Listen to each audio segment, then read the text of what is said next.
A rice sandwich. The special kids, the ones who wear keys around their necks, get to eat in the canteen. The canteen! Even the name sounds important. And these kids at lunchtime go there because their mothers aren't home, or home is too far away to get to. My home isn't far, but it's not close either, and somehow I got it in my head one day to ask my mother to make me a sandwich and write a note to the principal so I could eat in the canteen too.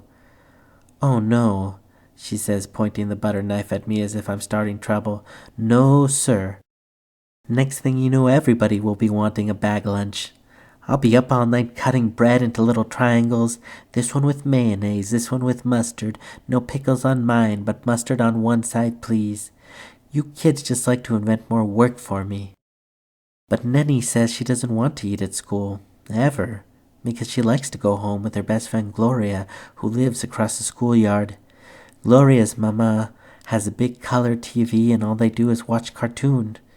Kiki and Carlos, on the other hand, are patrol boys. They don't want to eat at school either. They like to stand out in the cold, especially if it's raining. They think suffering is good for you ever since they saw the movie 300 Spartans. I'm no Spartan, and hold up an anemic wrist to prove it. I can't even blow up a balloon without getting dizzy. And besides, I know how to make my own lunch. If I ate at school, there'd be less dishes to wash. You would see me less and less and like me better. Every day at noon, my chair would be empty.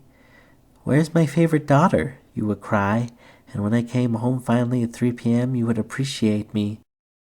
Okay, my mother says after 3 days of this, and the following morning I get to go to school with my mother's letter and a rice sandwich because we don't have lunch meat. Mondays or Fridays, it doesn't matter. Mornings always go by slow, and this day especially. But lunchtime came finally, and I got to get in line with the stay-at-school kids. Everything is fine until the nun who knows all the canteen kids by heart looks at me and says, "You, who sent you here?" And since I am shy, I don't say anything, just hold out my hand with the letter. "This is no good," she says, "till Sister Superior gives the okay. Go upstairs and see her." And so I went. I had to wait for 2 kids in front of me to get hollered at, one because he did something in class, the other because he didn't.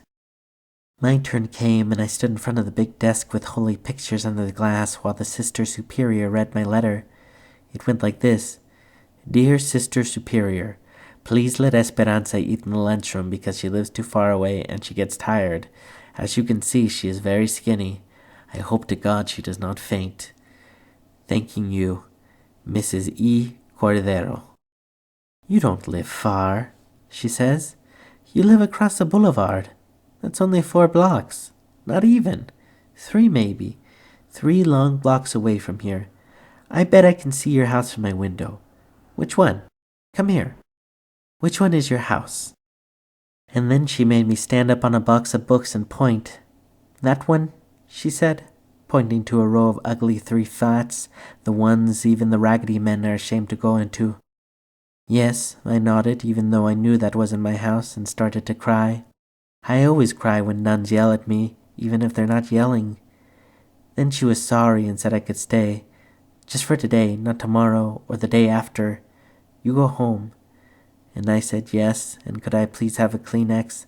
I had to blow my nose.